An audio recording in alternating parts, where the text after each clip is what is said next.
Well, hey guys, what is up? What is going on out there today? Brent Abel, webtennis.com. Another episode of What's the Right Shot. This is episode number 309. Today we're going to work on a doubles point. And before we get started, a couple of things. If you're over at YouTube, do me a favor. Click the like button. Share it. There's got to be a tennis buddy of yours out there that could benefit from watching this or maybe some other episodes of What's the Right Shot. And when we're done today, make sure you leave me a comment. Maybe you got a question, some feedback. Always love to respond to those. And then just as important, if you haven't already done so, please subscribe to the channel. Just so that a couple things. Number one, you get notified every time I do post something new or go live. And it helps me in terms of the reach, trying to find more tennis players out there as well, to get them indoctrinated and into What's the Right Shot. With that said, guys, here we go with today's episode.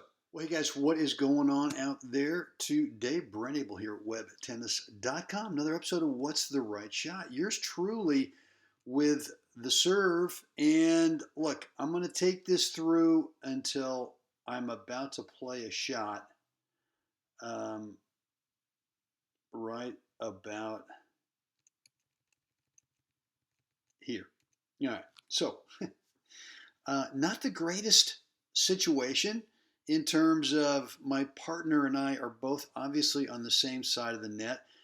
Thinking about trying to go up the line is not possible really for two reasons. Is that my partner might be in the way there. Obviously don't want to nail him in the head.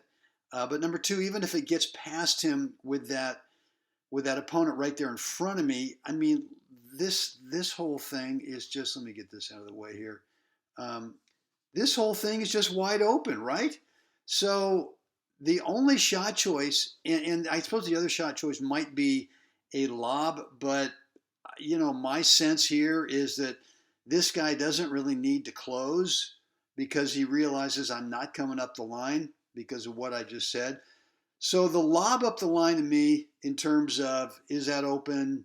Not really. Is it a possibility in terms of buying some time? Maybe, but the lob's got to be dead perfect. So really what you want to be thinking about here is what shot can you play that buys you time for one of you to be able to recover to the open court, and my partner's not that one. That's going to be me. So look, here's what happens. I end up playing a slider backhand, and it just gets over there too quickly, right? I just don't have time to recover, and this thing just gets bumped up the line for a winner, right?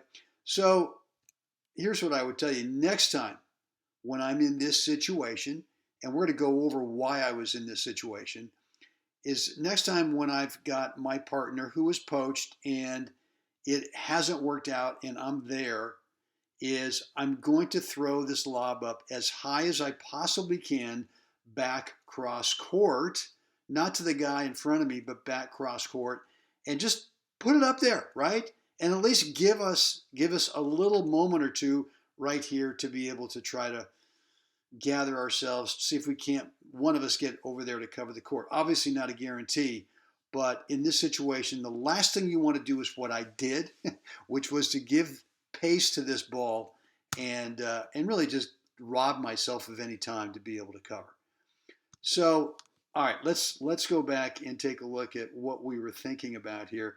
And I'm not really sure now that I think about it, whether Lenny and I, my partner Len, if we had the poach on or not. We must have, because if we didn't have a poach on, I would not have served and stayed right here. I wouldn't, and put on the brakes right there.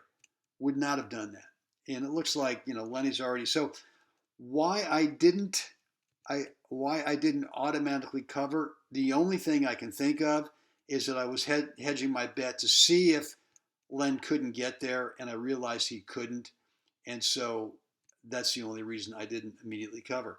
Not making excuses, but what I'm saying, that's what happened, and so now we know what we do the next time we get in this situation. So guys, look, right down below, let me know what's on your mind. Any comments, any questions, any remarks, any feedback. Down in the description, down in the comments area.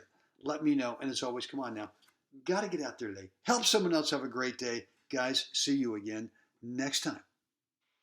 Well, hey, it's Brent back here with you. And if you have not yet picked up my 4 parts between points routine video, it's free, but it is private. You got to get over to webtennis.com right now. Just drop in the first name and email address over there, and you'll get immediate access to that. It's about a 30-minute video, and it really describes each one of the 4 parts that I go through between points that really has helped me get clarity of how I want to start the next point in my matches. Again, it's free, but it is private. Just go on over to webtennis.com.